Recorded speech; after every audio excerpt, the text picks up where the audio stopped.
Coucou, alors une nouvelle vidéo. Alors cette fois-ci, j'avais envie d'être un peu plus précise, parler un peu plus de la planète Jupiter, pour un peu comprendre ces énergies qui sont reliées à la phase Sagittaire qu'on vit actuellement.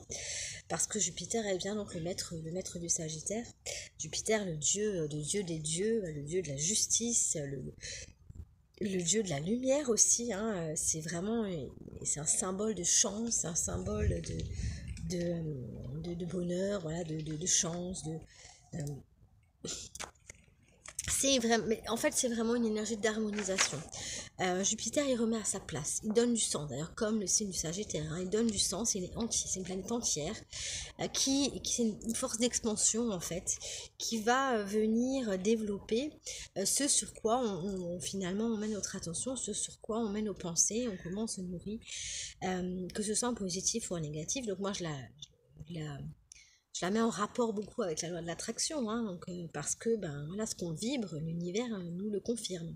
Ce que je crois, ce que je pense, ben, voilà, l'univers me l'amène en fait, hein. Il me donne toujours raison finalement. Et Jupiter, c'est un peu ça, sauf que lui, bon, lui, il veut qu'on s'élève, hein, donc c'est toujours dans une idée d'aller vers du positif, mais lui, bah, s'il y a des choses un peu négatives, un peu pas très alignées, hein, si je veux quelque chose et que bah, mes pensées, mes croyances vont à l'encontre de ce que je souhaite, si je veux de l'argent et que je pense que être riche, c'est être quelqu'un de mauvais ou de profiteur, ou je ne sais pas, voilà, des croyances un petit peu à l'encontre de ce que je souhaite, Jupiter, il va un peu créer le chaos, c'est-à-dire qu'il va augmenter ça, il va le mettre en lumière, il va vraiment le grossir, jusqu'à ce que ça nous éclate un petit peu à la figure et qu'on ne puisse plus le fuir, parce qu'on a tendance à fuir ce qui est inconfortable et ce qu'on ne veut pas voir.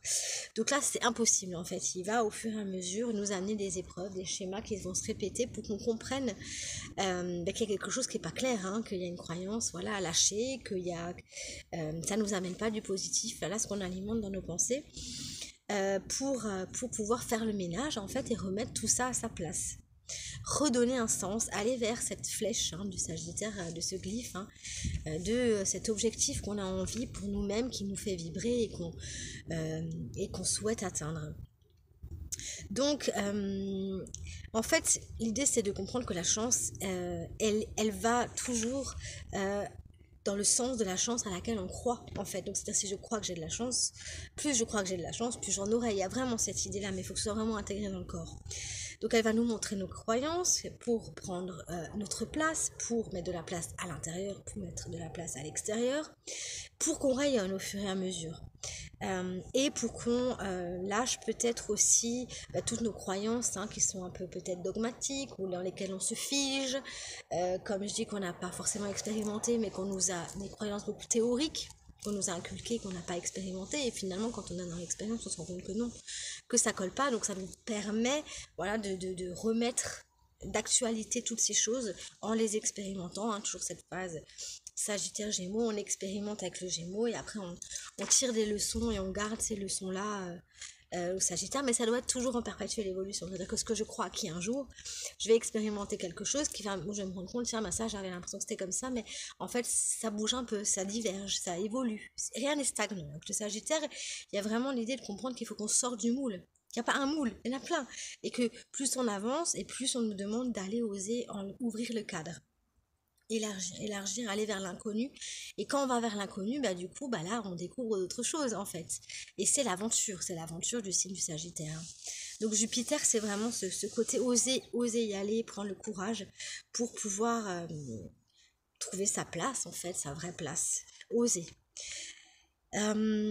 Donc, elle va aussi correspondre à nos masques sociaux, voilà, au masque social qu'on peut mettre, hein, à tous ces rôles qu'on se donne, encore une fois, pour trouver notre place. Est-ce que ceux-ci sont en lien avec les objectifs que je me suis fixés, avec mon guide intérieur? Parce que Jupiter, c'est le guide aussi intérieur, hein, c'est le roi à l'intérieur.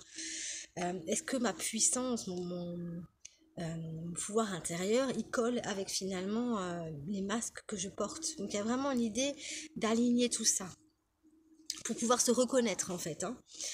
C'est la planète de tous les excès, que ce soit positif ou négatif. Donc elle amplifie, voilà, soit le positif, soit le négatif. Et en fait, le défi, c'est d'aller vraiment mettre en lumière les qualités de notre mental.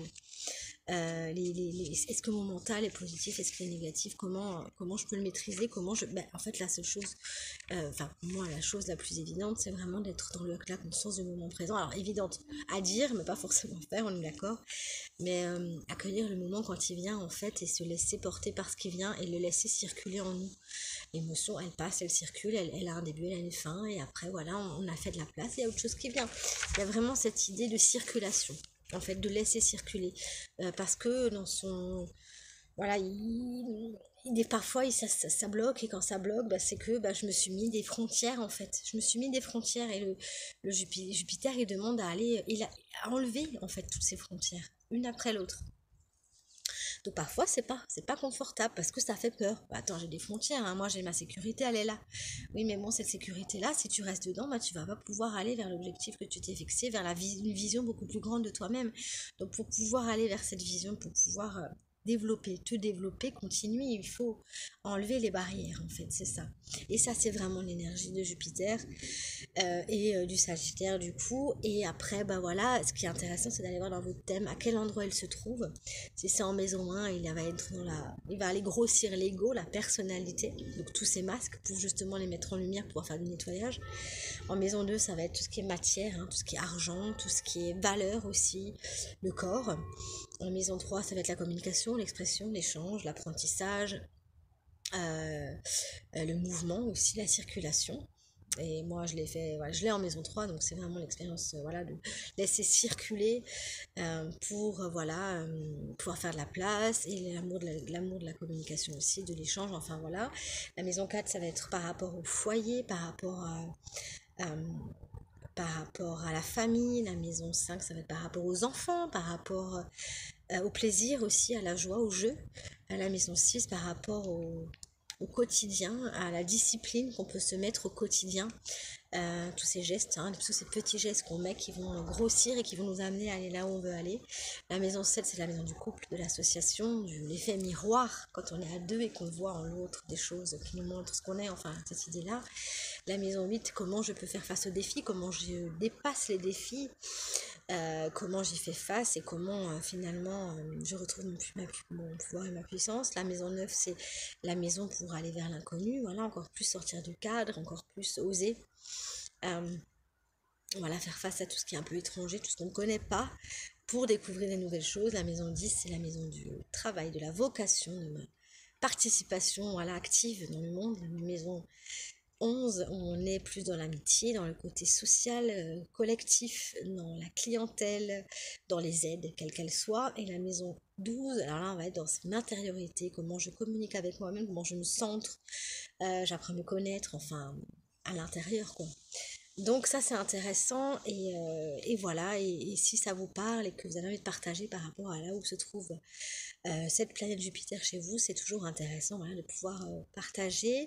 Et si ça vous intéresse, voilà une guidance, un accompagnement avec les astres, avec l'oracle pour pouvoir avancer plus facilement, gagner du temps, débloquer des situations, retrouver votre puissance intérieure, comprendre vos mécanismes, n'hésitez pas à me contacter. Je me ferai une joie de partager avec vous et je vous remercie de votre écoute, de votre attention, de vos partages, de vos likes et je vous dis à bientôt. Merci.